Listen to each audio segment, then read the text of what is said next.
Hey there, what's going on guys? Bryson with Dimes for Dollars here, and in today's video we have a bunch of Canadian coins to go through. A bunch of silver and old large cents. So I'm really excited. We got the whole assortment of books here, ranging from the large cents all the way down to the silver 50-cent pieces. We got some silver and those large cents and one $1/2 that I found in circulation.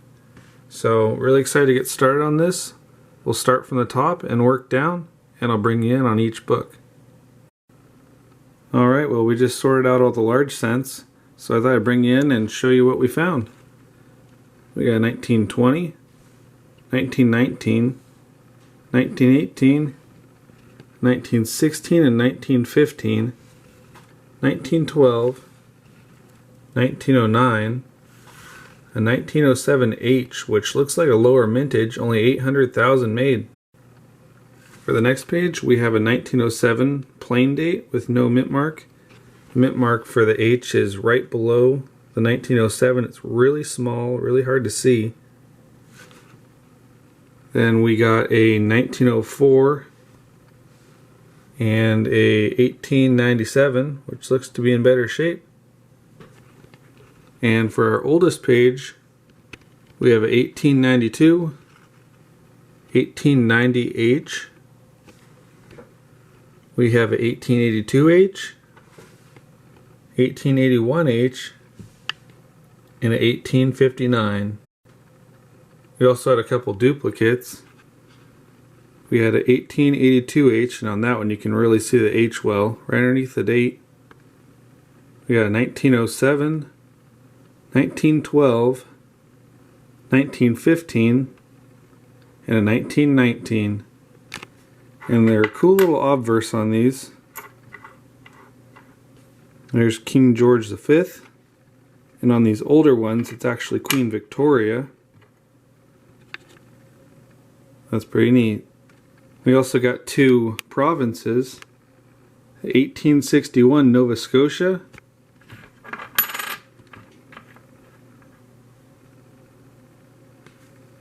and 1864 New Brunswick.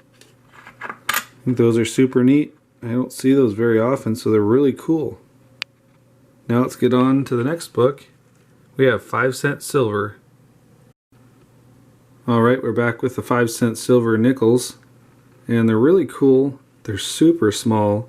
We got 1920 5-cent silver there, and we have this Queen Victoria. But unfortunately, the date side is completely gone, completely worn out. There's no trace of a date, but we know it's going to be before 1901. I believe that's when it ended, so we'll add it up to this Victoria obverse right there. Still going to fill a spot though, so that's good. Now let's get onto these Canadian dimes and see what we can add there. Alright, well we're back with the silver dimes, and we got one new addition here. We got 1918. Unfortunately, these other three dates are also 1918, so we're only going to have one new edition. But it's always nice to at least get one. And these books are completely empty, so we got a lot of work to do to get this filled up. Either way though, one new edition, better than none. These dimes are in fact 0.925 silver, so they're sterling, which I think is really neat. Up next we got the 10-cent 0.8 silver, that's 80% silver, and let's see what we can add there.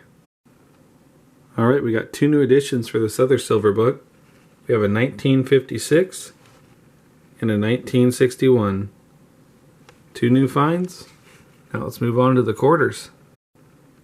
Alright, we're back with the Canadian quarters. Unfortunately, we didn't have any finds for this older one, but we got some for this one. We got a 1913, 1930 with under 1 million minted. We got three additions here from our last silver hunt. We got 1939, 1940, and a 1941. And on our third page here we have one addition. We have a 1952 low relief, which looks pretty cool. We have a high relief and a low relief. And if you want a way to check for yourself, you can go to coinsincanada.com and they have a bunch of varieties and stuff where you can find out if you got the high relief or low relief. So that's pretty neat. Let's see what we can add on the next book. Alright, yet again, nothing new to add to that newer quarter book. But we got one new find for this older half-dollar book. We got a 1917. And it looks like it's been polished. But that's still 0.925 sterling silver. So it's really cool. Less than a million minted. Seems to be the trend with the half-dollars. But either way, new find. We'll add that in there. And we'll get on to these next two half-dollar books. Alright, we're back with the half-dollars, and I thought I'd show you what I mean with this one. It's another variety. 1947. And there's a whole list of varieties here. You're looking right there with the red circle. That one's a little bit different. That one's a little bit different, and there's a maple leaf on it. This one looks really similar. And that one has a maple leaf right behind the 7 there. So the one we're looking at is this one right here, which is going to be the curved 7 variety. So that's pretty neat. 4 different types there. Let's go add it to the book. Alright, well there it is, 1947 curved right 7. It's pretty cool. There's a whole bunch of different types here, including a really rare one, which unfortunately it wasn't. Either way though, one new find. Really cool. We got one book left to go, and let's see what we can add. Alright, for our last book we have 3 new editions. We have a 1953 large date with the shoulder fold. We have a really nice 1957. And we have a 1959. So I'm super glad to add 3 new finds to this one. Most finds in any book, besides the Canadian penny book. So I will clean up and we'll do a wrap up. Alright, well we're back with a wrap up. We had a lot of fun here, got a lot of new finds, especially that Canadian large cent book.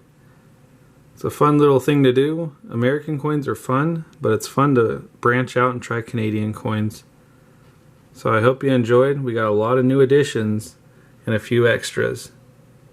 Anyways, thanks for watching. Hope you all enjoyed. Subscribe if you're new. It helps out the channel a whole bunch. And I'll see you in the next video.